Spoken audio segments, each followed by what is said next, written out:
तुरंत एक तनावपूर्ण 10 सेकंड की गिनती शुरू हो गई। जब गिनती 5 सेकंड पर पहुंची तो सिस्टम ने जानबूझकर आवाज बंद कर दी ताकि लेवी का ध्यान न भटके। इसके बाद सिस्टम ने एक और आपात उपाय सुझाया। उसने कहा कि वह अस्थायी रूप से जास्पर को सुरक्षित रूप में बदल सकता है और होस्ट की 1% ऊर्जा खर्च करके एक खास दवा ले सकता है। लेवी ने तुरंत फैसला किया कि यह जरूरी है। सिस्टम ने तुरंत एक्सचेंज पूरा किया और होस्ट की ऊर्जा काटकर वह वस्तु हासिल कर ली। हालांकि ऊर्जा खर्च होने से सिस्टम थोड़ा असंतुष्ट था, फिर भी उसने तुरंत जास्पर को दवा पिला दी ताकि अगला कदम शुरू किया जा सके। फिर सिस्टम ने अपनी शक्ति से जास्पर के शरीर को छोटा कर दिया, जिससे वह ज्यादा सुरक्षित हो गया और लेवी पर बोझ भी कम हो गया। उसने लेवी को याद दिलाया कि अपने गले के चोकर को मजबूती से पकड़े रखे। इससे जास्पर गिर नहीं पाएगा और लेवी आराम से लड़ सकेगा। लेवी ने शांत आवाज में जास्पर को दिलासा दिया। उसने कहा कि चाहे कुछ भी हो जाए वह उसकी रक्षा करेगा और उसे अपने गले में लटकती अंगूठी को मजबूती से पकड़ने को कहा। जैसे ही गिनती फिर शुरू हुई, सिस्टम ने आखिर एक नई तकनीक खोल दी, एक अर्थ लेवल ऊर्जा साधना कौशल जिसे लेवी तुरंत इस्तेमाल कर सकता था। लेवी ने तुरंत उस नई तकनीक का उपयोग किया। नई ऊर्जा को प्रवाहित करके उसने आसपास की चट्टानों को और बंद होने से रोक दिया। उस छोटे मौके का फायदा उठाकर लेवी गिरते पत्थरों से उछला और उनकी ताकत का उपयोग करते हुए जोरदार छलांग लगाकर ऊपर सतह की ओर निकल गया। जब जोएल ने लेवी को जिंदा बाहर आते देखा तो वह गुस्से में गुर्राई। उसे विश्वास ही नहीं हो रहा था कि उसकी तकनीक उसे मारने में असफल हो गई। फिर लेवी ने देखा कि कुछ उनकी ओर आ रहा है। जोएल द्वारा बुलाया गया एक विशाल पत्थर का पुतला भारी कदमों से उनकी ओर बढ़ रहा था। सिस्टम ने लेवी को बिना झिझक आगे बढ़ने को कहा। अपनी ताकत इकट्ठा करके और 6 जलती हुई लपटें छोड़ते हुए लेवी आगे दौड़ा और उस विशाल मूर्ति को टुकड़ों में तोड़ दिया। जैसे ही लेवी पत्थर की मूर्ति से टकराया, सिस्टम ने तुरंत याद दिलाया कि अपनी सारी ऊर्जा एक बिंदु पर इकट्ठा करके जोरदार हमला करे। उस सलाह के अनुसार लेवी ने अपने शरीर के चारों ओर चमकती हरी आग बुला ली। उस जलती आभा में लिपटकर वह सीधे विशाल पत्थर के गोलेम की ओर दौड़ पड़ा। दोनों के हमले हवा में जोरदार टकराए। नतीजा देखकर जो पूरी तरह स्तब्ध रह गई। लेवी ने भारी ताकत से उस मूर्ति के हाथ कुचल दिए। कुछ ही पलों में पूरी संरचना में दरारें फैल गईं और विशाल मूर्ति टूटकर गिरने लगी। अचानक एक छोटा पत्थर भयानक गति से उड़ा और उनके पास से निकल गया। वह जास्पर को बस थोड़े से अंतर से चूक गया। अपनी असफलता से गुस्से में जो ने हेवनली रैगिंग फायर नाम की दानवी शक्ति का उपयोग किया और आकाश से उल्काओं की बारिश बुला ली। लेवी ने आंखें सिकोड़ लीं और पूरी तरह ध्यान केंद्रित कर लिया, जो के हमले को ध्यान से देखते हुए जवाब देने की तैयारी करने लगा। तभी लेवी के दिमाग में सिस्टम इंटरफेस दिखाई दिया। उसमें दिखा कि उसकी लेवल 3 डीमोनिक फायर क्षमता 60% तक पहुंच गई है और अब पूरी तरह खुल गई है। तुरंत लेवी के पूरे शरीर के चारों ओर तेज आग भड़क उठी। शक्तिशाली अग्नि ढाल फैल गई और गिरती उल्काओं को दूर धकेल दिया। जोएल हैरानी से देखती रह गई कि लेवी ने एक ही चाल में उसका शक्तिशाली हमला रोक दिया। उसने कभी उम्मीद नहीं की थी कि लेवी के पास इतनी ताकत हो सकती है। उलझन में उसने पूछा कि क्या लेवी ने किसी मास्टर की शक्ति हासिल कर ली है। सिस्टम ने लेवी को बताया कि उसकी ताकत सच में मास्टर स्तर तक पहुंच चुकी है। एक कॉन्टिनेंटल रैंक दानव की जन्मजात शक्ति भी ऐसी ताकत को दबा नहीं सकती। अगर होस्ट की इच्छा मजबूत रही तो वह जो जैसे दानव को आसानी से दबा सकता है। जो को यकीन ही नहीं हो रहा था। उसके पास जो जानकारी थी उसके अनुसार दुनिया में अब कोई मास्टर स्तर का विशेषज्ञ बचा ही नहीं था। तभी जैस्पर ने देखा कि आसमान से बारिश गिर रही है। लेवी ने समझाया कि उल्का वर्षा से जैस्पर को नुकसान हो सकता था, इसलिए उसने अस्थायी रूप से उसे बदलकर बारिश में मिला दिया। लेवी की बात सुनकर जो की रीढ़ में सिहरन दौड़ गई।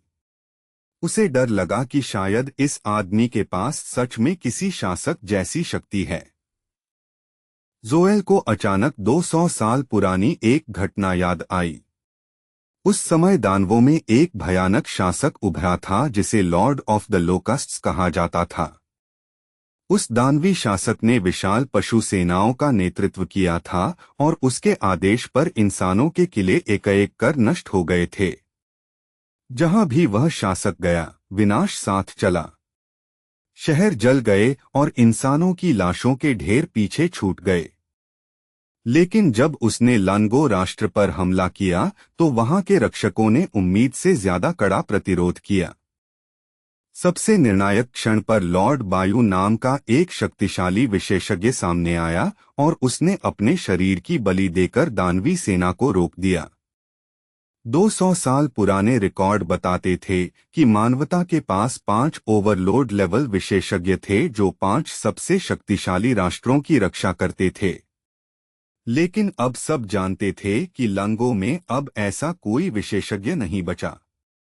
जोएल ने ठंडे स्वर में कहा कि भले ही लेवी के पास किसी शासक जैसी शक्ति हो, शायद वह उसे नष्ट न कर सके, लेकिन वह उसे और जैस्पर को अपने स्पिरिट वर्ल्ड में हमेशा के लिए कैद जरूर कर सकती है।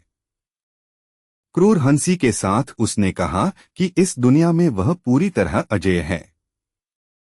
चाहे लेवी कितना भी शक्तिशाली हो, वह कभी यहाँ से बचकर नहीं जा पाएगा और यहीं मर जाएगा। मुस्कुराते हुए उसने पूछा कि मरने से पहले वह आखिरी भोजन में क्या खाना चाहेगा। सिस्टम ने चुपचाप लेवी को याद दिलाया कि इस अजीब आध्यात्मिक दुनिया से निकलने की चाबी ऊपर लटकता हुआ ब्लड मून है। अगर वह किसी तरह उस डरावने लाल चांद को तोड़ दे तो पूरा भ्रम टूट जाएगा और वह आखिरकार इस घुटन भरी दुनिया से बाहर निकल सकेगा। लेवी को बार बार पूरी ताकत से ब्लड मून पर हमला करते देख वह दुष्ट प्राणी बिल्कुल भी घबराई नहीं। उल्टा उसके चेहरे पर हल्की सी मुस्कान थी। उसने शांत स्वर में कहा कि इस पूरे क्षेत्र की शक्ति सीधे उसी चांद से आती है। मान लो लेवी ने यह बात समझ भी ली तो इससे फर्क ही क्या पड़ता है। मजाक उड़ाते हुए उसने लेवी से पूछा कि क्या उसे सच में अपने और ऊपर के उस क्रेसेंट मून के बीच की दूरी का अंदाजा है। उसने हल्का सा सिर हिलाया, उसे मूर्ख कहा, जैसे लेवी को जरा भी अंदाजा नहीं कि उसकी कोशिश कितनी नामुमकिन है। उसने आगे बताया कि डोमिनेंट लेवल के दैत्य, जो साधारण योद्धाओं से कहीं ज्यादा शक्तिशाली होते हैं, भी कभी उसके इस क्रेसेंट क्षेत्र में आए थे। लेकिन उनमें से कोई भी कभी बाहर निकलने का तरीका नहीं ढूंढ पाया। उसके मुताबिक यहाँ आने वाले हर शक्तिशाली इंसान का अंत हमेशा एक जैसा ही हुआ है। आखिर में उनका बस एक ही अंजाम होता है, हमेशा के लिए इस खामोश आध्यात्मिक क्षेत्र में दफन हो जाना। उसने समझाया कि इस दुनिया के और गहरे हिस्सों की राह सीधे इंसानी इच्छाओं से जुड़ी है। किसी इंसान की लालच, महत्वाकांक्षा या छिपी हुई चाहत जितनी बढ़ती है, क्रेसेंट मून उससे उतना ही दूर होता जाता है, जिससे भाग निकलना लगभग नामुमकिन हो जाता है। कई सालों तक उसने इस अजीब क्षेत्र को सावधानी से विकसित और मजबूत किया था। इतने लंबे समय में न कोई मानव योद्धा और न ही कोई दानवीय जानवर कभी उसके क्रेसेंट मून क्षेत्र की सीमाओं को तोड़ पाया। लेवी को इस तरह अजीब व्यवहार करते देख, बार बार आसमान की तरफ देखते हुए हमला करते देख, जैस्पर उलझन में पड़ गया। उसने झिझकते हुए पूछा कि क्या लेवी सच में चांद पर हमला करने की सोच रहा है। सिस्टम ने तुरंत जवाब दिया कि सामान्य हालात में आसमान में चांद पर वार करना असंभव होना चाहिए। जैस्पर ने यह चेतावनी लेवी तक पहुंचा दी। साथ ही सिस्टम ने माना कि वह लेवी और उस क्रेसेंट मून के बीच की असली दूरी माप नहीं पा रहा, लेकिन अजीब तरह से यह भी इशारा किया कि शायद लेवी के पास अभी भी एक मौका हो सकता है। जैस्पर ने लेवी को घूरते हुए पूछा कि आखिर वह देख क्या रहा है। क्या कोई उसके दिमाग के अंदर उससे बात कर रहा है? लेवी ने शांत स्वर में बताया कि उसके मन में एक रहस्यमय आवाज सुनाई दी है जो कह रही है कि अगर वह उस पर भरोसा करे तो वह और भी ताकतवर बन सकता है और तब चांद पर वार करना नामुमकिन नहीं रहेगा। सिस्टम ने लेवी से कहा कि वह अपनी आंतरिक ऊर्जा को मुक्त करे और स्वर्गीय स्तर में प्रवेश करने की कोशिश करे। अगर वह सफल हुआ तो सिस्टम के अनुसार वह उस ऊंचाई तक पहुंच सकता है जो क्रेसेंट मून के बराबर हो। लेवी ने बिना झिझक उस आवाज पर भरोसा किया और तुरंत उसके निर्देशों का पालन किया। सिस्टम उसे लगातार प्रेरित करता रहा, याद दिलाते हुए कि उसकी साधना अर्थ रियल में लगभग 1 महीने से ठहरी हुई है। यही मौका है, उसे अभी करना होगा। लेकिन इस योजना के बावजूद क्रेसेंट मून की समस्या हल करना आसान नहीं था। खुद सिस्टम भी उस दानव की अजीब शक्तियों को समझने में संघर्ष कर रहा था। वह अब भी लेवी और आसमान में लटके उस चांद के बीच की असली दूरी का हिसाब नहीं लगा पा रहा था। फिर अचानक सिस्टम की पूरी उम्मीद के खिलाफ एक अविश्वसनीय घटना हुई। लेवी सच में अपने हमले से क्रेसेंट मून को छूने में कामयाब हो गया। अपना असली रूप सीधे चोट खाते हुए महसूस करके जोएल हैरानी से चीख उठी। उसकी आवाज में साफ झटका था, उसे समझ ही नहीं आ रहा था कि ऐसा कैसे हो सकता है। जैसे ही लेवी धीरे धीरे वापस जमीन की ओर उतरा, ऊपर क्रेसेंट मून पर दरारें फैलने लगीं। वे दरारें बार बार चौड़ी होती गईं, जब तक कि आखिरकार चांद चमकते टुकड़ों में टूट नहीं गया। चांद के टूटते ही पूरा आध्यात्मिक भ्रम ढह गया। लेवी ने पूरी तरह उस झूठी दुनिया को चकनाचूर कर दिया था जो उन्हें घेरे हुए थी। जोएल की हालत तुरंत बिगड़ गई। उसका शरीर जोर जोर से कांपने लगा और वह बार बार खून उगलने लगी। वह अविश्वास में सामने देखती रह गई, मानो अभी जो हुआ उसे स्वीकार ही नहीं कर पा रही हो। अनगिनत सालों में कभी कोई उसकी आध्यात्मिक दुनिया को नष्ट नहीं कर पाया था। जब लेवी आगे बढ़कर उसके सामने आया, जोएल ने धीरे धीरे सच स्वीकार किया। लेवी की मानसिक शक्ति उससे भी ज्यादा थी। कड़वी मुस्कान के साथ उसने अपनी हार मान ली और कहा कि लेवी को गर्व होना चाहिए, 1000 सालों में पहली बार किसी ने उसे हार मानने पर मजबूर किया है। उसने यह भी जोड़ा कि डोमिनेंट लेवल के दानवीय जानवर भी उसे इस हालत तक नहीं पहुंचा पाए थे। लेवी को गौर से देखते हुए उसने माना कि वह सच में एक भयानक रूप से ताकतवर प्रतिद्वंद्वी है। जैस्पर ने उत्साह में लेवी की तारीफ की कि उसने चांद को नष्ट कर दिया, लेकिन लेवी ने बस कंधे उचकाकर कहा कि वह सिर्फ इसलिए सफल हुआ क्योंकि उसने अपने दिमाग में सुनाई देने वाली उस रहस्यमय आवाज के निर्देश माने। जैसे ही लेवी ने जोएल की आध्यात्मिक दुनिया तोड़ी, सबसे पहले मुर्गा उस भ्रम से जागा। उसी समय सिस्टम ने चेतावनी दी कि मालिक की जमा हुई ऊर्जा और आंतरिक शक्ति पूरी तरह खत्म हो चुकी है और उसे वापस आने में समय लगेगा। धीरे धीरे उनके आसपास बाकी लोग भी उस आध्यात्मिक बंधन से मुक्त होने लगे। दुर्भाग्य से खुद सिस्टम ने भी माना कि लेवी को उसकी मौजूदा सीमा से आगे कराने का कोई साफ तरीका उसके पास नहीं है। स्तब्ध वैलेरियो ने अचानक आंखें खोल दीं। जैसे ही उसकी चेतना लौटी, उसने पास ही एक जानी पहचानी आवाज सुनी। उसकी बहन उसे पुकार रही थी। अभी अभी जो कुछ उसने देखा था वह सब अचानक अवास्तविक लगने लगा। जो डरावना दृश्य उसने याद किया था वह सिर्फ एक भ्रम था। उसकी बहन विवेन अभी भी जिंदा थी। कांपती उंगलियों से वैलेरियो ने धीरे धीरे हाथ बढ़ाया और अपनी बहन के चेहरे को छुआ, जैसे वह बेताबी से यकीन करना चाहता हो कि वह सच में जिंदा है और उसके सामने खड़ी है। विवेन ने धीरे से अपने भाई का हाथ थाम लिया और उसे अपने गाल से लगा लिया। शांत आवाज में उसने कहा कि डरने की कोई जरूरत नहीं।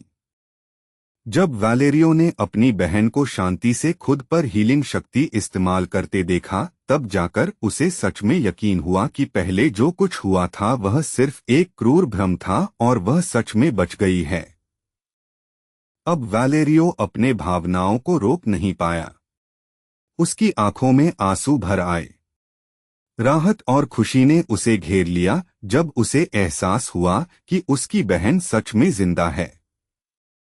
लेकिन इसी राहत के पल ने उसके दिल में दबी दर्दनाक यादों को भी जगा दिया, उसके दुखद बचपन की यादें। उसे याद आया कई साल पहले की एक तूफानी रात, जब उनके छोटे से गांव पर अचानक दानवीय जानवरों की भयानक लहर ने हमला कर दिया था। उस अफरातफरी में उसकी मां ने उसे बचाने के लिए खुद को आगे फेंक दिया था और उसे खतरे से ढाल बनकर बचाते हुए गंभीर घाव झेल लिए थे। आखिरी सांस लेने से पहले उसने नरम आंखों से उसे देखा था और कहा था कि उसे अच्छी तरह जीना है और बेहतर जिंदगी के लिए लड़ना है। अब दांत भींचते हुए वैलेरियो ने खुद को शांत रहने पर मजबूर किया। उसने अपने मन में दोहराया कि यहाँ जो कुछ भी हो रहा है वह सिर्फ एक भ्रम है और इससे उसके लक्ष्य नहीं बदलेंगे। पास ही दो छोटे दानव अपनी घायल रानी के आसपास घबराकर मंडरा रहे थे। उनकी चिंता देखकर जोएल ने कमजोर आवाज में कहा कि वह ठीक है। अचानक कांटों वाली एक तेज चाबुक हवा को चीरते हुए जोर से गिरी। एक छोटे दानव ने घबराकर चीखते हुए अपनी महारानी को सावधान रहने को कहा। उस नाजुक पल में वह छोटा जीव बिना एक पल सोचे आगे कूद पड़ा और अपने शरीर से रानी को उस घातक वार से बचाने की कोशिश की। सब कुछ पलक झपकते ही हो गया। जब तक जोएल पलटकर कुछ समझ पाती, तब तक बहुत देर हो चुकी थी। जोएल को अपनी ओर हत्या की नीयत से दौड़ते देख वैलेरियो के गले से धीमी, गुस्से भरी गुर्राहट निकली। ठंडी दृढ़ता के साथ उसने अपनी ब्लैकथॉर्न चाबुक हवा में घुमाई। वह क्रूर वार जोर से लगा और जोएल के मुंह से और भी खून निकल आया। उसका शरीर पीछे की ओर गिरकर जमीन पर ढह गया। क्रेसेंट मून किंगडम के टूटने के बाद उसकी चोटें पहले ही बहुत गंभीर हो चुकी थीं और अब उसके पास लड़ाई जारी रखने की ताकत लगभग खत्म हो चुकी थी।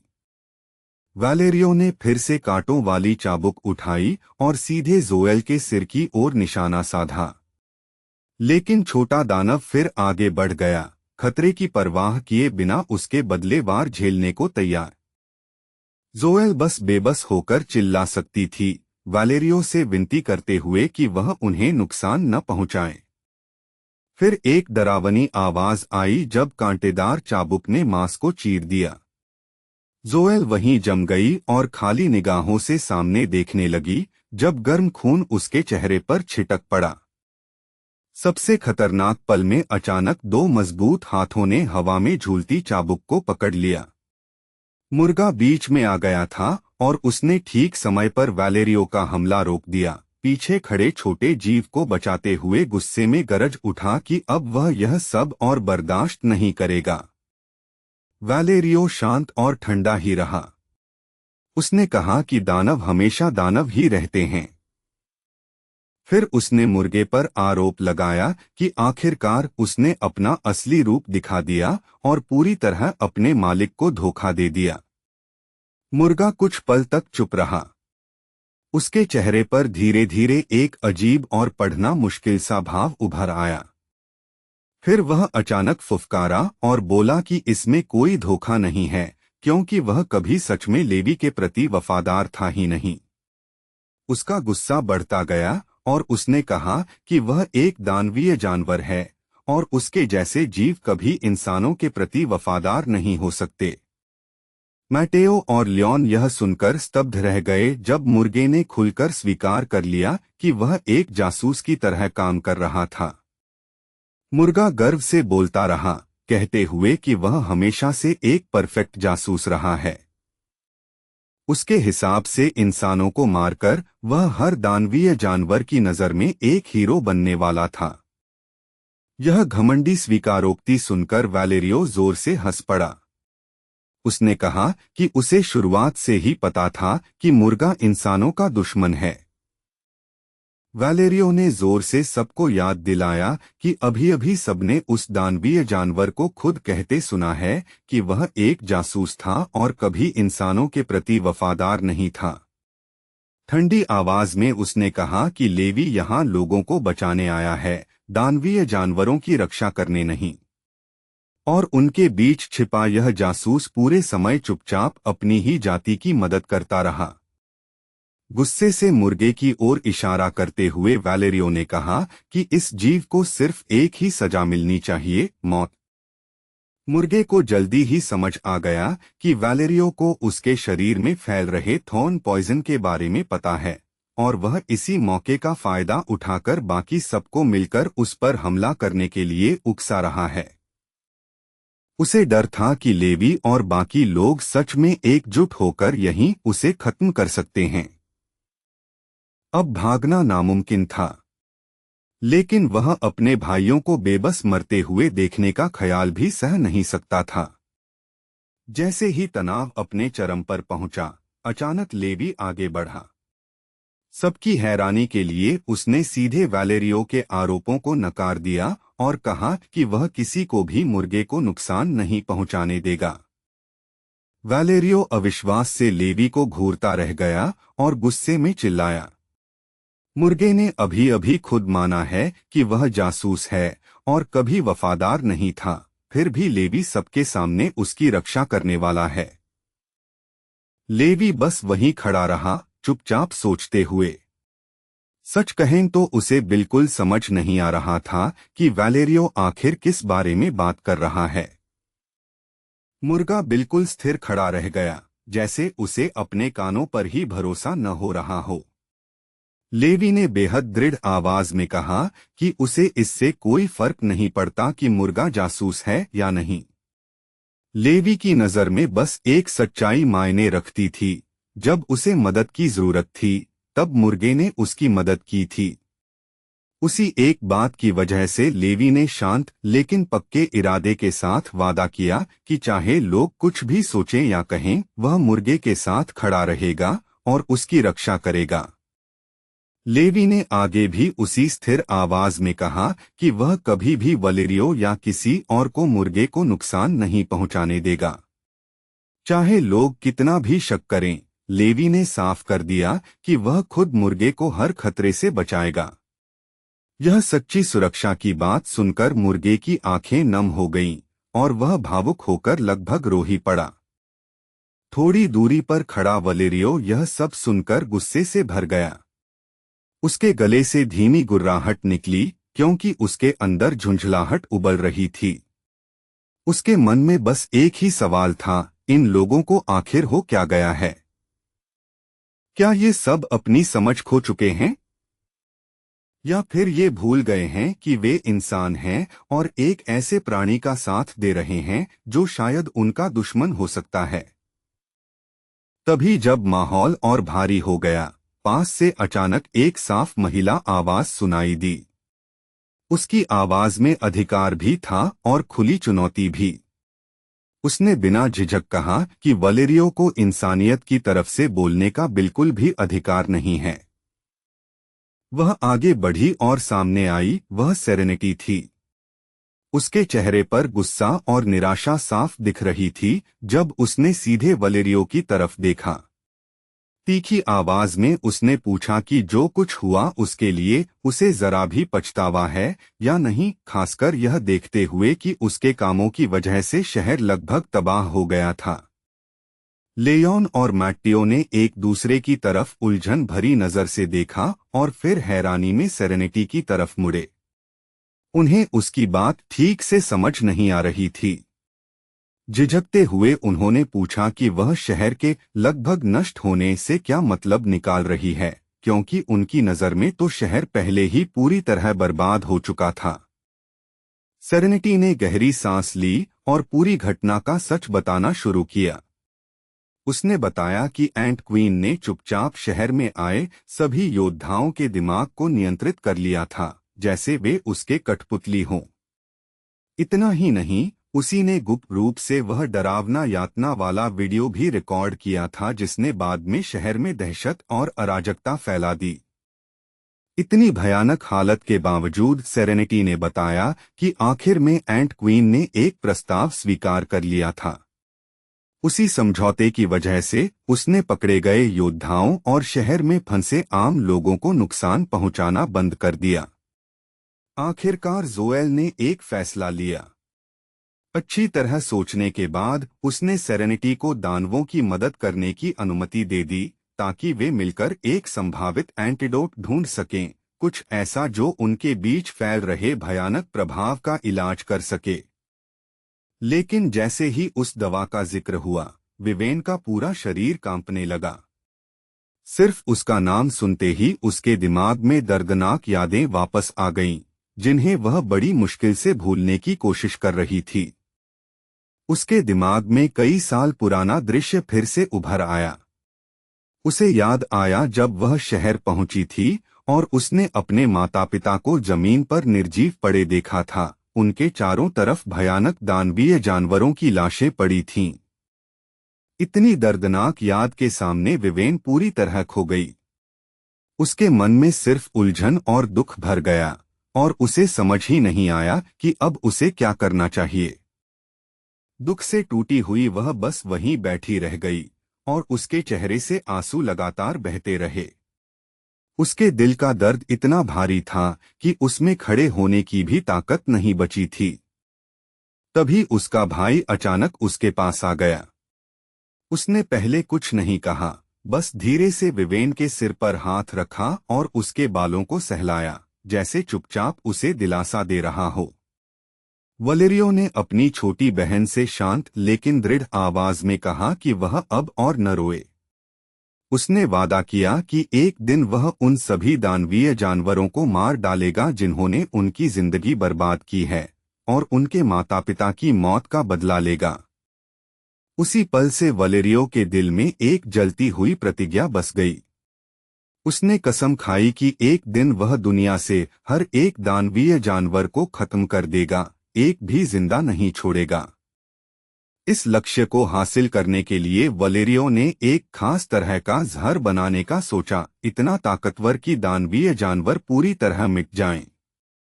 हल्की मुस्कान के साथ उसने विवेन को याद दिलाया कि कभी उसने उसे अंग्रेजी सिखाई थी, इसलिए उसने इस जहर को अंग्रेजी नाम देने का फैसला किया। उसने इसका नाम रखा डीमन एक्सटर्मिनेशन डिजास्टर, यानी संक्षेप में डीड। वर्तमान में सेरेनिटी की बात ध्यान से सुनने के बाद विवेन ने घबराकर अपने भाई से पूछा कि क्या सच में वह बेड जैसी चीज को सफलतापूर्वक बना सकता है। मैट्टियो और लेओन ने फिर एक दूसरे की तरफ देखा। अभी जो अजीब शब्द बोला गया था, उससे वे साफ उलझन में थे। उन्हें बिल्कुल भी समझ नहीं आ रहा था कि यह तथाकथित बेड आखिर है क्या। अब बातचीत समझ से बाहर हो रही थी, तो आखिरकार लेवी ने बोलकर उनसे साफ साफ पूछ लिया कि वे लोग आखिर किस बारे में बात कर रहे हैं। सेरेनिटी ने अपनी बात जारी रखी और उसका चेहरा अब गंभीर हो गया था। उसने माना कि जब वलेरियो ने पहली बार यह शोध शुरू किया था, तब उसने पूरे दिल से उसका समर्थन किया था। लेकिन समय बीतने के साथ उसे धीरे धीरे एहसास हुआ कि उसके शोध की असली दिशा वैसी नहीं थी जैसा उसने पहले बताया था। उसे वह दिन याद आया जब उसके वरिष्ठ अधिकारियों ने आधिकारिक तौर पर उसे शहर में वलेरियो की मदद करने का आदेश दिया था। जब वह पहली बार उससे मिली तो उसने उसे एक सम्मानित विशेषज्ञ मानकर गर्मजोशी से स्वागत किया और यह भी कहा कि उसे खुशी है कि इतनी प्रतिभा वाला व्यक्ति मदद के लिए आया है। उस पहली मुलाकात में सेरेनिटी ने उत्साह से कहा था कि दोनों मिलकर शहर की रक्षा करेंगे और लोगों को सुरक्षित रखेंगे। वलेरियो ने विनम्रता से जवाब दिया कि आगे चलकर शायद उसे सेरेनिटी की मदद की काफी जरूरत पड़ेगी। सेरेनिटी हंस पड़ी और उसने उसकी औपचारिकता को टाल दिया। उसने कहा कि ऐसी बातों की जरूरत नहीं है, क्योंकि शहर की पहली सैन्य प्रशिक्षक होने के नाते मिशन का समर्थन करना और शहर की रक्षा करना तो वैसे भी उसका कर्तव्य है। उस समय वलेरियो ने बताया था कि वह दानवीय जानवरों के लिए एक खास तरह का इलाज विकसित कर रहा है। अगर प्रयोग सफल हुआ तो यह एक अस्थायी पैरालाइजिंग स्प्रे बन जाएगा जो लड़ाई के दौरान उन प्राणियों को हिला तक नहीं सकेगा। सेरेनिटी को चिकित्सा विज्ञान की ज्यादा जानकारी नहीं थी, लेकिन यह सुनकर वह काफी आशावादी हो गई। उसे लगा कि ऐसा उपकरण शुरुआती स्तर के विशेषज्ञों के लिए बहुत मददगार होगा जो दानवीय जानवरों से लड़ते समय संघर्ष करते हैं। वलेरियो ने शांत स्वर में कहा कि वह अपने शोध पर पूरी तरह ध्यान देगा, जबकि सेरेनिटी शहर में उनके विशेष विभाग की जिम्मेदारियां संभालेगी। सेरेनिटी ने बिना झिझक यह व्यवस्था खुशी खुशी स्वीकार कर ली। उसने वलेरियो को प्रोत्साहित किया कि वह पूरी तरह अपने शोध पर ध्यान दे और वादा किया कि बाकी सब जिम्मेदारियां वह संभाल लेगी। उस दिन के बाद वलेरियो लगभग अपना सारा समय रिसर्च रूम में बिताने लगा। प्रगति बहुत धीमी थी, क्योंकि सेरेनिटी केवल सीमित सामग्री ही दे पाती थी। समस्या यह भी थी कि दानवीय जानवरों की किस्में बहुत अलग अलग थीं, उनकी क्षमता, शरीर और विशेषताएं सब अलग थीं, जिससे एक सार्वभौमिक इलाज बनाना लगभग असंभव लग रहा था। लेकिन जब दानवीय जानवरों की बुद्धि बढ़ने लगी तो अजीब तरह से ऐसा लगा कि शोध किसी बड़े ब्रेक थ्रू के करीब पहुंच रहा है। कभी कभी सेरेनिटी दरवाजे से चुपचाप रिसर्च रूम में झांकती थी। लगभग हर बार उसे वही दृश्य दिखाई देता, वलेरियो बिना रुके काम करता हुआ, अपने प्रयोगों में पूरी तरह डूबा हुआ। एक दिन सेरेनिटी गलती से वलेरियो के निजी रेस्ट रूम वाले हिस्से में पहुंच गई। जब उसने दरवाजा खोलने के लिए कंट्रोल पैनल दबाया तो ठंडी यांत्रिक आवाज आई कि इसे खोलने के लिए सबसे ऊंचे स्तर की अनुमति चाहिए। वह हैरानी से पैनल को देखने लगी, सोचते हुए कि आखिर एक रेस्ट रूम के लिए इतनी सख्त सुरक्षा क्यों रखी गई है। उसकी जिज्ञासा हर पल बढ़ती जा रही थी। आखिरकार खुद को रोक न पाकर सेरेनिटी ने अपनी उच्च अनुमति का उपयोग किया, दरवाजा खोला और अंदर चली गई। पहले तो उसने सोचा कि शायद वलेरियो ने रेस्ट रूम को अस्थायी ऑफिस में बदल दिया होगा ताकि देर रात के शोध के दौरान काम करना आसान रहे। लेकिन जब सेरेनिटी सच में कमरे के अंदर गई तो वह जो देख रही थी उससे हैरान रह गई। वलेरियो अपनी मेज पर बैठा गहरी नींद में था। साफ दिख रहा था कि लगातार काम करते करते वह बेहद थक गया है। सेरेनिटी धीरे से उसके पास गई और अपना क्लोक उसके कंधों पर रख दिया ताकि उसे ठंड न लगे। उसके सोते हुए चेहरे को देखते हुए उसे अचानक याद आया कि यह लड़का अभी सिर्फ 18 साल का है। सच में वह अभी भी एक बच्चा ही था, फिर भी उसने खुद को पूरी तरह थका दिया था। उसी पल सेरेनिटी ने मन ही मन तय किया कि अब उसे अपनी सेहत का ज्यादा ध्यान रखना होगा। जैसे ही वह जाने वाली थी, सेरेनिटी की नजर पड़ी कि वलेरियो का कंप्यूटर अभी भी चालू था। उसने सोचा उसे बंद कर दे ताकि वह आराम कर सके। लेकिन जैसे ही उसने स्क्रीन पर नजर डाली, वह अचानक ठिठक गई। स्क्रीन पर दिख रही रिपोर्ट साफ बता रही थी कि दानवीय जानवरों पर किए जा रहे प्रयोगों में इस्तेमाल की जाने वाली ऊर्जा से बेहद घातक प्रकार का जहर पैदा हो रहा है।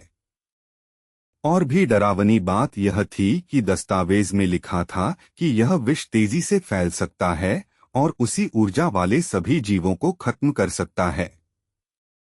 इस भयानक प्रोजेक्ट का नाम रखा गया था डीमन एक्सटर्मिनेशन डिजास्टर। सेरेनिटी अभी भी सदमे में स्क्रीन को देख रही थी, तभी अचानक उसके पीछे से वलेरियो की आवाज सुनाई दी। उसका चेहरा अंधेरे और ठंडे भाव से भरा था। उसने धीरे से पूछा कि वह कमरे में कब से है, और सबसे महत्वपूर्ण, उसने आखिर देखा क्या है। सेरेनिटी के सीने में तुरंत गुस्सा भर गया। उसने पूछा कि वलेरियो असल में करना क्या चाहता है, क्योंकि उसका यह शोध उस साधारण पैरालाइजिंग स्प्रे से बिल्कुल अलग था जिसका उसने पहले जिक्र किया था। वलेरियो ने शांत, लगभग लापरवाह अंदाज में जवाब दिया, जब वह सब देख ही चुकी है तो अब छिपाने का कोई मतलब नहीं है। उसने खुलकर स्वीकार किया कि वह वास्तव में एक घातक जहर बना रहा है जो सभी दानवीय प्राणियों को पूरी तरह खत्म कर सके। यह सुनते ही सेरेनिटी का चेहरा पीला पड़ गया। उसने कहा कि कई दानवीय जानवरों में प्राकृतिक तौर पर जहर और एंटीडोट से जुड़ी क्षमताएं होती हैं, इसलिए ऐसा शोध शायद कभी सफल ही न हो। और अगर दवा बन भी गई तो उसके परिणाम बहुत भयानक हो सकते हैं। लेकिन वलेरियो ने बस कंधे उचकाए। उसने कहा कि सच तो यह है कि जितना असंभव यह शोध लगता है, उतना ही उसे इसमें दिलचस्पी आती है। उसके लिए सच्चाई सीधी है, हर दिन अनगिनत लोग दानवीय जानवरों के हाथों मारे जाते हैं। इंसानों और उन प्राणियों के बीच का रिश्ता हमेशा से जीवन और मौत की लड़ाई रहा है। अगर कोई इलाज मौजूद हो जो उन जानवरों की जिंदगी हमेशा के लिए खत्म कर सके, तो वलेरियो को इसमें कुछ भी गलत नहीं लगता। उसका अंतिम लक्ष्य बिल्कुल साफ था, सभी दानवीय जानवरों का पूर्ण विनाश। उसके हिसाब से उनके बिना ही इंसान आखिरकार बिना डर के जी पाएंगे। वलेरियो ने आगे कहा कि उसका शोध इंसानों की जिंदगी बेहतर बनाने के लिए है। उसकी नज़र में अगर दानवीय जानवर पूरी तरह खत्म हो जाएं, तो इंसानों को रोज उन राक्षसों से लड़ते हुए मरने का खतरा नहीं रहेगा और आखिरकार स्थायी शांति मिल सकती है। सेरेनिटी ने उसकी बात को सख्ती से ठुकरा दिया। उसके अनुसार यह शोध एक आने वाली तबाही से कम नहीं है। अगर इंसान इस रास्ते पर चले तो उसके परिणाम एक दिन उन्हें ही भुगतने पड़ेंगे। उसने कहा कि जैसे जैसे दानवीय जानवर समझदार बन रहे हैं, शायद एक दिन इंसान और वे शांतिपूर्वक साथ रहना सीख सकें। यह सुनते ही वलेरियो का गुस्सा भड़क उठा। उसने गुस्से में पूछा कि क्या सेरेनिटी सच में मानती है कि इंसानों को उन राक्षसों के साथ रहना चाहिए। उसने याद दिलाया कि दानवीय जानवर स्वाभाविक रूप से इंसानों से ज्यादा शक्तिशाली हैं, और अगर उनकी बुद्धि बढ़ती गई तो वे और भी खतरनाक हो जाएंगे। उसके अनुसार सेरेनिटी जिस भविष्य की कल्पना कर रही है, उसका अंत सिर्फ एक ही होगा, एक दिन इंसान उन शक्तिशाली प्राणियों का शिकार बन जाएंगे। लेकिन सेरेनिटी पीछे हटने वाली नहीं थी। उसने कहा कि इंसानों की असली शांति कभी भी ऐसे क्रूर हथियार पर आधारित नहीं हो सकती। उसकी मान्यता थी कि जैसे दानवीय जानवर विकसित हो रहे हैं, वैसे ही इंसान भी समय के साथ और मजबूत बनते रहेंगे। उसने उदाहरण के तौर पर प्रतिभाशाली विशेषज्ञों और खास एलिट फोर्स का जिक्र किया जो लगातार समाज की रक्षा करते हैं। सेरेनिटी के अनुसार विज्ञान, तकनीक, आस्था, इंसानी दया और दूसरों की रक्षा करने की इच्छा इंसानों को कभी कमजोर शिकार नहीं बनने देगी। वलेरियो ने ठंडी नजर से उसकी तरफ देखा और एक सीधा सवाल पूछा, अगर कोई शॉर्टकट हो जो इस समस्या को हमेशा के लिए खत्म कर सके, तो उसे अपनाने में हर्ज ही क्या है। उसने कहा कि अगर इंसान बस इंतजार करते रहें और सब कुछ धीमी और अनिश्चित विकास पर छोड़ दें, तो तब तक और कितने निर्दोष लोग दानवीय जानवरों के हाथों मारे जाएंगे। वलेरियो के हिसाब से अगर उसका विनाश वाला शोध सफल हो गया, तो लंबे समय में यह अनगिनत इंसानी जिंदगियां बचा सकता है। सेरेनिटी ने जोर देकर कहा कि प्राकृतिक विकास में दखल देना विनाशकारी परिणाम ला सकता है। वलेरियो ने लापरवाही से जवाब दिया कि उसे इसकी चिंता क्यों करनी चाहिए। आखिरकार पृथ्वी ही ब्रह्मांड का एकमात्र ग्रह नहीं है, जरूरत पड़ी तो इंसान कहीं और भी जा सकते हैं। इतनी पागलपन भरी बात सुनकर सेरेनिटी आखिर अपना धैर्य खो बैठी। उसने गुस्से में चिल्लाते हुए कहा कि उसे यकीन ही नहीं हो रहा कि वलेरियो ऐसा सोच सकता है। उसने साफ कहा कि उसे पूरी एक जाति की किस्मत तय करने का कोई अधिकार नहीं है और उसे तुरंत यह खतरनाक शोध बंद करना चाहिए। वलेरियो ने धीरे से अपना ठंडा नजरिया सेरेनिटी की तरफ मोड़ा, जैसे उसने अभी कोई अविश्वसनीय बात सुन ली हो। उसकी आंखें धीरे धीरे गुस्से से लाल हो गईं, क्योंकि उसके दिमाग में एक पुरानी याद वापस आ गई, वह डरावना पल जब दानवीय जानवरों ने उसके माता पिता को मार दिया था। उसी दर्द ने उसके दिल को और कठोर बना दिया और उसने फिर से कसम खाई कि वह उन प्राणियों को दुनिया से हमेशा के लिए मिटा देगा। सेरेनिटी उसके शब्द सुनकर स्तब्ध रह गई। उसी पल उसे समझ आ गया कि वलेरियो का दिमाग नफरत से भर चुका है। उसने तय किया कि उसे तुरंत मुख्यालय को सब बताना होगा ताकि उसे रोका जा सके। लेकिन इससे पहले कि वह कुछ कर पाती, उसकी आंखों के सामने अचानक अंधेरा छा गया। बेहोश होने से ठीक पहले उसे एहसास हुआ कि जिस व्यक्ति ने उस पर हमला किया वह खुद वलेरियो था। जब सेरेनिटी को होश आया तो उसने खुद को अस्पताल के बिस्तर पर पड़ा पाया। जल्दी ही उसे समझ आ गया कि वह न तो अपने हाथ पैर हिला सकती है और न ही एक शब्द बोल सकती है। असल में वलेरियो ने उसे चुपके से एक खास दवा इंजेक्ट कर दी थी, जिसने उसके शरीर को अस्थायी रूप से लकवाग्रस्त कर दिया था। सच्चाई छिपाने के लिए उसने बाहर सबको बता दिया कि सेरेनिटी रिसर्च रूम में गलती से प्रयोग वाले रसायनों के संपर्क में आ गई थी। आधिकारिक बयान के मुताबिक सेरेनिटी को बस कुछ समय अस्पताल में आराम करना था और इलाज लेना था, जब तक कि उस दवा का असर खत्म न हो जाए। जब सेरेनिटी ने उसके छिपे हुए प्रयोगों की सच्चाई सबके सामने रख दी, तो वलेरियो का चेहरा गुस्से से सख्त हो गया। उसने ठंडी आवाज में कहा कि उसने जो भी किया उसमें बिल्कुल कुछ गलत नहीं था। उसके हिसाब से उसका हर कदम सही था, क्योंकि वह सब इंसानियत के अस्तित्व और भविष्य के लिए कर रहा था। उसके लिए इंसानों और दानवीय जानवरों के बीच की इस लड़ाई में कुछ बलिदान तो तय ही थे।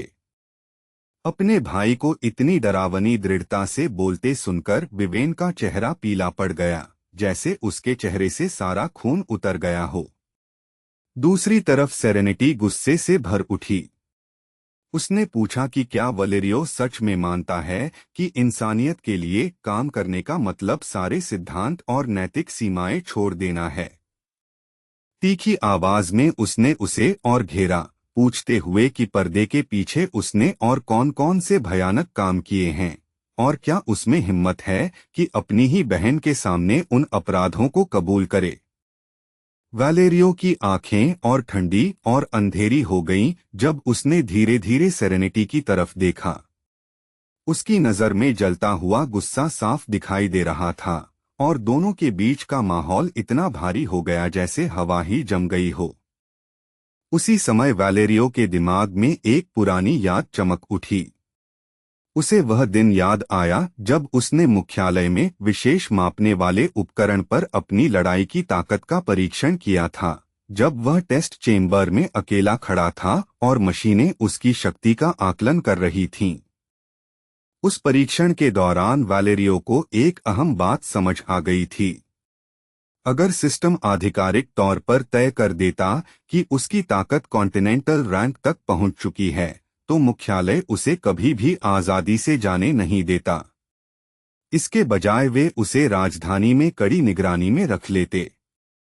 जब मॉनिटर पर नतीजे दिखे कि वलेरियो की लड़ाकू क्षमता पहले ही कॉन्टिनेंटल रैंक विशेषज्ञ के स्तर तक पहुंच चुकी है, तो उसने चुपचाप टेस्ट के नतीजों से छेड़छाड़ कर दी। एक चालाक तरकीब से उसने परिणाम बदल दिया ताकि उपकरण उसकी शक्ति को सिर्फ नेशनल रैंक के रूप में दर्ज करे। उसने यह जानबूझकर किया था क्योंकि वह एक बात साफ समझ चुका था, अगर उसे एक्सटिंक्शन पॉइजन पर अपना शोध बिना किसी रुकावट के जारी रखना है तो उसे ऐसा ठिकाना चाहिए जो पूरी तरह उसके नियंत्रण में हो। टेस्ट के बाद मॉनिटरिंग विभाग के कर्मचारियों ने उसे बड़े उत्साह से बधाई दी। उन्होंने कहा कि केवल 18 साल की उम्र में नेशनल रैंक तक पहुंचना हैरान करने वाली बात है। उन्होंने यह भी कहा कि इतनी ताकत होने से उसे शोध के लिए संसाधन लेना आसान होगा और मुख्यालय की लगातार निगरानी से भी बच सकेगा। लेकिन जब कर्मचारी उसकी सफलता का जश्न मना रहे थे, वलेरियो के दिमाग में कुछ और ही चल रहा था। असल में उसे अपने गुप्त शोध के लिए दुर्लभ दवाओं और जैविक सामग्री तक पहुंच चाहिए थी।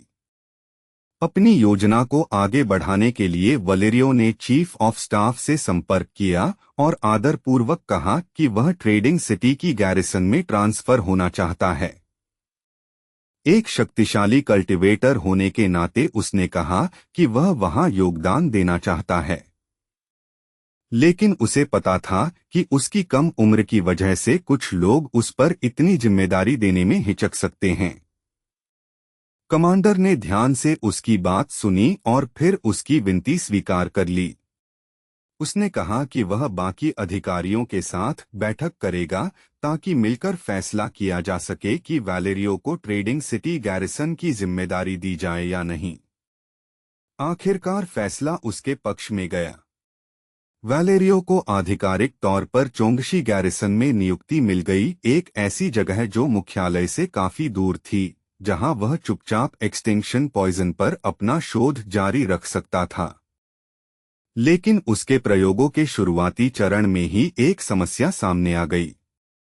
जिन जीवों पर परीक्षण किया जा रहा था, वे जहर के संपर्क में आते ही बहुत जल्दी मर जाते थे, जिससे यह विष आगे की पीढ़ियों में फैल ही नहीं पाता था। वैलेरियो को जल्दी ही समझ आ गया कि असली समस्या जहर की बहुत ज्यादा घातकता और उसकी कमजोर संक्रमण क्षमता थी। शोध को बेहतर बनाने के लिए उसने अपने 2 लेवल 9 कल्टीवेटर सहायकों लीलैंड और विंसेंट को शहर के बाहर जाकर नए नमूने पकड़ने का आदेश दिया। उसने खास तौर पर कहा कि वे ऐसे उच्च स्तर के दानवीय जानवर पकड़े जो प्रयोगों के दौरान ज्यादा समय तक जीवित रह सकें। एक सामान्य से दिखने वाली दोपहर में, जब सूरज चुपचाप ऊपर चमक रहा था, एक छोटा तीतर जैसा दानवीय पक्षी मैदान में खुशी से घूम रहा था और खेल रहा था। अचानक बिना किसी चेतावनी के उसे पकड़ लिया गया। जाल में फंसते ही उसका शरीर जोर जोर से कांपने लगा। उसकी डरी हुई आंखें बेबस होकर उन निर्दयी इंसानों को देख रही थीं जो धीरे धीरे उसकी तरफ बढ़ रहे थे, मानो उसे एहसास हो गया हो कि अब कुछ भयानक होने वाला है। बाद में स्पेशल ब्रांच के मुख्यालय में वलेरियो ने उस पकड़े गए तीतर को उन कल्टीवेटर्स में से एक से लिया जो उसे पकड़कर लाए थे। उसी समय एक गोलमटोल आदमी खुशमिजाज आवाज में उसके पास आया। उसने अपना परिचय चेयरमैन चू के रूप में दिया, जो एक शक्तिशाली स्थानीय व्यापारी समूह का नेता था। चेयरमैन चू ने उत्सुकता से वैलेरियो को ऊपर से नीचे तक देखा। उसने कहा कि वैलेरियो बहुत ही कम उम्र का लगता है और उसने पहले ही उसके बारे में सुन रखा है कि वह सुप्रीम कल्टीवेशन एकेडमी का एक जीनियस है। वैलेरियो ने शालीनता से चेयरमैन चू का स्वागत किया और अपने पास रखे पिंजरे की ओर इशारा किया, जिसमें पकड़ा गया लेवल 5 तीतर बंद था। चेयरमैन चू झुककर उस जीव को ध्यान से देखने लगा। सबसे ज्यादा उसका ध्यान तीतर की चमकदार आंखों पर गया, जिन्हें वह ऐसे देख रहा था जैसे वे उसकी निजी संग्रह की कोई दुर्लभ रत्न हो। अजीब सी मुस्कान के साथ चेयरमैन चू ने मजाकिया अंदाज में पूछा कि क्या वह उस तीतर की आंखें खरीद सकता है। हालांकि वैलेरियो को उस आदमी की अजीब पसंद से घिन आ रही थी, फिर भी उसने चेहरे पर विनम्र मुस्कान बनाए रखी। शांत स्वर में उसने कहा कि आंखें बेची जा सकती हैं, बशर्ते चेयरमैन चू अच्छी कीमत देने को तैयार हो। उसने यह भी कहा कि अगर चेयरमैन चू को अजीब और दुर्लभ चीजें इकट्ठा करने का शौक है तो वह अन्य दानवीय जानवरों के नमूने भी देख सकता है। हालांकि उसे चेयरमैन चू का स्वभाव बिल्कुल पसंद नहीं था, वलेरियो यह भी समझता था कि उसके शोध के लिए बहुत बड़ी रकम की जरूरत है। दुर्भाग्य से उसकी अधिकतर निजी बचत पहले ही प्रयोगों में खर्च हो चुकी थी। चेयरमैन चू की आंखें चमक उठीं और उसने कहा कि पैसे की उसके लिए कोई कमी नहीं है। उसी समय जब एक आदमी तेज चाकू लेकर पिंजरे के पास पहुंचा, तीतर दर्द और डर से चिल्लाने लगा और उनसे अपनी आंखें न निकालने की भीख मांगने लगा। कुछ ही पल बाद कमरे में दिल दहला देने वाली चीख गूंज उठी जब तीतर असहनीय दर्द से तड़प उठा। थोड़ी देर में उसकी आवाज पूरी तरह बंद हो गई। इसके बाद वालेरियो के एक अधीनस्थ ने शांत भाव से निकाली गई आंखें चेयरमैन चू को सौंप दीं। वालेरियो के पहले दिए निर्देश याद करते हुए उस अधीनस्थ ने मुस्कुराकर चेयरमैन चू से कहा कि अगर वह चाहें तो उनके पास और भी कई दिलचस्प चीजें उपलब्ध हैं। उसी समय के आसपास वलेरियो दानवीय जानवरों के शरीर को संक्रमण के जरिए धीरे धीरे नष्ट करने के तरीकों पर प्रयोग कर रहा था। इन परीक्षणों के दौरान उसे पता चला कि छोटे जीवों पर प्रयोग करना ज्यादा आसान है, क्योंकि वे बड़े जानवरों की तरह तुरंत नहीं मरते। बाद में वह चेयरमैन चू को उस क्षेत्र में ले गया जहां अलग अलग दानवीय जानवरों को बंद करके रखा गया था। शांत स्वर में उसने व्यापारी से पूछा कि क्या इनमें से कोई जीव उसकी रुचि का है। जब चेयरमैन चू ने चिंता जताई कि कहीं ये जानवर उस पर हमला न कर दें, तो वालेरियो ने उसे भरोसा दिलाया। उसने कहा कि उसके एक सहायक के पास ऐसी क्षमता है जिससे वह इन जीवों की शक्तियां खत्म कर सकता है, जिससे वे पूरी तरह हानिरहित हो जाते हैं। यह सुनकर चेयरमैन चू की दिलचस्पी और बढ़ गई और उसने केवल उनकी अनोखी और सुंदर दिखावट के आधार पर कई दानवीय जानवर चुनने शुरू कर दिए। इनमें असाधारण पंखों वाला एक पक्षी, मूंगे जैसे कान और चमकदार आंखों वाला अजीब जीव और यहाँ तक कि एक छोटा खरगोश जैसा जानवर भी शामिल था। वालेरियो ने इनमें से किसी भी मांग को नहीं ठुकराया, क्योंकि वह समझता था कि यह पैसा उसके शोध को आगे बढ़ाने में मदद करेगा। चेयरमैन चू से मिलने वाली आर्थिक मदद की वजह से वालेरियो के प्रयोग कुछ समय तक अच्छी तरह चलते रहे। फिर एक दिन उसका सहायक लीलैंड अचानक उसे जल्दी से अपने कार्यालय में बुला लाया। लीलैंड ने बताया कि उनके जहर के तीसरे संस्करण ने एक अजीब परिणाम दिया है। यह युवा दानवीय जानवरों को तेजी से विकसित होने पर मजबूर कर सकता है, लेकिन इस प्रक्रिया में उनका शरीर बेहद कमजोर हो जाता है, जैसे यह विकास धीरे धीरे उनकी जीवन शक्ति को ही खत्म कर रहा हो। यह रिपोर्ट सुनते ही वालेरियो ने तुरंत सबसे अहम सवाल पूछा, इस विष की संक्रमण क्षमता कितनी है? लीलैंड ने हाल के क्लिनिकल प्रयोगों के नतीजे बताए। दुर्भाग्य से परिणाम निराशाजनक थे। यह जहर केवल एक ही दानवीय जानवर को संक्रमित कर पाता था और संक्रमण की श्रृंखला आसानी से टूट जाती थी, जिससे वालेरियो के मनचाहे बड़े स्तर के विनाश का असर पैदा नहीं हो पाता था। जब वालेरियो ने पूछा कि पकड़ा गया तीतर निगरानी के दौरान कितने समय तक जीवित रह सकता है, तो लीलैंड ने कहा कि उसकी कमजोर हालत देखते हुए वह शायद 1 साल से ज्यादा नहीं जी पाएगा।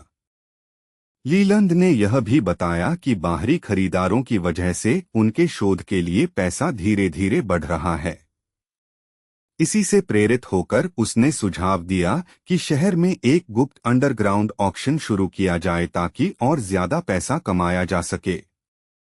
उस चर्चा के कुछ समय बाद ही शहर में चुपचाप एक रहस्यमय अंडरग्राउंड ऑक्शन शुरू हो गया।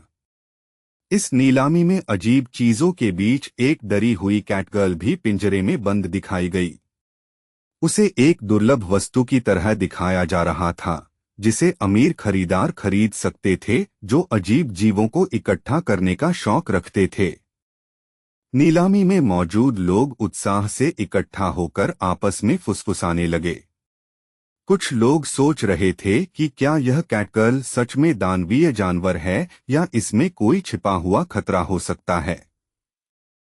नीलामी का संचालक तुरंत उन्हें भरोसा दिलाने लगा। उसने कहा कि इन विकसित दानवीय जानवरों की विशेष शक्तियां पहले ही खत्म कर दी गई हैं और अब वे किसी को नुकसान नहीं पहुंचा सकते। लेकिन उसने यह भी चेतावनी दी कि उनके साथ बहुत सावधानी से पेश आना होगा। अब जब उनकी शक्तियां नहीं रहीं, उनके शरीर बेहद नाजुक हो गए हैं और जरा सी कठोरता से वे बेहोश हो सकते हैं। हालांकि कुछ खरीदार अभी भी सतर्क थे, लेकिन कई लोग इस अजीब नई चीज से बेहद आकर्षित हो गए। एक अमीर बोली लगाने वाले ने तो हंसते हुए कहा कि इतनी छोटी और प्यारी कैटगर्ल उसके संग्रह के लिए बिल्कुल सही होगी। जल्द ही ये विकसित दानवीय जानवर अमीर लोगों के बीच एक नए मनोरंजन का साधन बन गए। इन नीलामियों की बढ़ती लोकप्रियता से वलेरियो फाउंडेशन में लगातार पैसा आने लगा। सेरेनिटी की जुबान से ये चौंकाने वाली बातें सुनकर जोएल की आंखों में जलता हुआ गुस्सा भर गया जब उसने वलेरियो की तरफ देखा। कांपती हुई आवाज में, जो दर्द और दुहक से भरी थी, उसने सीधे उस पर आरोप लगाया कि उसने उसके बच्चे कार्मन की हत्या की है। जोएल गुस्से और दुख से जोर जोर से चिल्लाई, वालेरियो को उसके अपराध के लिए कोसते हुए और कसम खाते हुए कि वह कभी भी कार्मन की जान लेने के लिए उसे माफ नहीं करेगी। कई साल पहले कार्मन, एक जिज्ञासु छोटी दानवी लड़की, सिर्फ यह देखने के लिए चुपचाप सतह की दुनिया में आ गई थी कि वहां कैसा दिखता है। जब अचानक खतरा सामने आया तो कार्मन डर से रोते हुए अपने माता पिता को पुकारने लगी कि वे आकर उसे बचाएं। दुर्भाग्य से अकेले भटकते हुए कार्मन की मुलाकात लीलंद से हो गई, जो वालेरियो का अधीनस्थ था और दानवीय जानवरों का शिकार करने में माहिर था। जब लीलंद ने कार्मन की अनोखी क्षमताएं देखी तो वह चौंक गया। एक पल के लिए उसने उसे जाने देने का सोचा, लेकिन लालच उस पर हावी हो गया। उसे समझ आ गया कि इतना दुर्लभ नमूना अंडरग्राउंड ऑक्शन में बहुत बड़ी कीमत ला सकता है, इसलिए उसने उसे पकड़ने का फैसला कर लिया। अचानक विंसेंट को तेजी से पास आती एक बेहद शक्तिशाली दानवी ऊर्जा महसूस हुई। उस भारी आभा से साफ था कि वह नेशनल रैंक का कोई दानव है। खतरे को तुरंत समझते हुए लीलंद बिना एक पल गवाए वहां से भाग गया और पकड़ी हुई कार्मन को वहीं छोड़ दिया। असल में कार्मन कोई साधारण दानवी बच्ची नहीं थी। वह एक राजकुमारी थी, महान डीमन किंग की इकलौती बेटी। उसके पिता ने उसकी उपस्थिति महसूस करते ही उसे ढूंढने के लिए दौड़ लगा दी, लेकिन जब तक वह पहुंचे तब तक छोटी लड़की गंभीर रूप से घायल हो चुकी थी। आंसुओं के बीच कार्मन ने कमजोर आवाज में कहा कि उसे बहुत दर्द हो रहा है। अपनी प्यारी बेटी को इस हालत में देखकर डीमन किंग गुस्से से गरज उठा, जिसकी आवाज से आसपास की जगह कांप उठी। उसने चिल्लाकर पूछा कि किसने उसकी अनमोल बेटी को चोट पहुंचाने की हिम्मत की। यह सोचकर कि कार्मन को जहर दिया गया है, डीमन किंग तुरंत उसे अंडरग्राउंड पैलेस ले गया। अपनी शक्तिशाली क्षमताओं का इस्तेमाल करते हुए वह सावधानी से उसकी हालत की जांच करने लगा और उसे बचाने की हर संभव कोशिश करने लगा। चींटियां घायल लड़की के चारों ओर इकट्ठा हो गईं और अपने शरीर से हल्की सी आभा की लहर छोड़ने लगीं। उनकी ऊर्जा सावधानी से कार्मन के कमजोर शरीर में बहने लगी ताकि उसके घाव भर सकें और उसकी धीमी पड़ती जीवन शक्ति को संभाला जा सके। निको ने हालात को ध्यान से देखा और चिंता भरी आवाज में बोला। उसने बताया कि कार्मन को जहर दिया गया है, लेकिन शुक्र है कि वह इस जहर की प्रकृति समझता है और अगर जल्दी कदम उठाया जाए तो शायद इसे निष्क्रिय करने का तरीका मिल सकता है। जब सब लोग चिंता में डूबे हुए थे, तभी कार्मन ने कमजोर आवाज में उन्हें बीच में रोक दिया। कांपती हुई आवाज में उसने धीरे से कहा कि उसे बहुत ठंड लग रही है और पूछा कि क्या कोई उसे गर्म रखने के लिए गले लगा सकता है। उसकी यह नाजुक सी विनती सुनकर प्रिंस की कॉन्सोर्ट्स तुरंत उसके पास झुक गईं। उनके चेहरों पर चिंता साफ दिखाई दे रही थी जब उन्होंने धीरे से उस छोटी लड़की को अपनी बाहों में भर लिया। हर्लो से कार्मन की यह हालत देखी नहीं गई और उसके मुंह से दर्द भरी चीख निकल गई। लेकिन तभी एक दूसरे प्रिंस ने तुरंत उसे आगे बढ़ने से रोक दिया। गंभीर चेहरे के साथ उसने चेतावनी दी कि उसके शरीर में मौजूद जहर शायद संक्रामक हो सकता है और वह अनजाने में आसपास के सभी लोगों को संक्रमित कर सकती है। तभी निको शांत कदमों से आगे बढ़ा और कहा कि कार्मन की देखभाल वही करेगा। क्योंकि वह पहले ही उसके संपर्क में आ चुका था, इसलिए उसके लिए जोखिम पहले से मौजूद था। अचानक कार्मन ने फिर से बहुत कमजोर आवाज में बड़बड़ाया कि उसे बहुत ठंड लग रही है और उसका छोटा सा शरीर बेकाबू होकर कांप रहा था। दांटे ने अपनी बेटी की ओर देखा और उसकी आंखों में डर और दर्द भर गया। उसने अपने जज्बात काबू में रखने की कोशिश की, लेकिन कार्मन को इस हालत में देख उसका दिल टूट गया। आखिरकार वह झुक गया और उसे गले लगाने के लिए तैयार हो गया। लेकिन ठीक उसी पल जब डीमन किंग अपनी बेटी को गले लगाने वाला था, जो अचानक पास ही प्रकट हो गई। तेजी से हरकत करते हुए और अपनी शक्ति का इस्तेमाल करके जो ने धीरे लेकिन मजबूती से कार्मन को अपनी ओर खींच लिया ताकि कोई और उसके जहर के खतरे में न आए। कमजोर और कांपती हुई कार्मन ने राहत से ऊपर देखा और धीरे से कहा कि उसकी मां आखिरकार उसके पास आ गई है।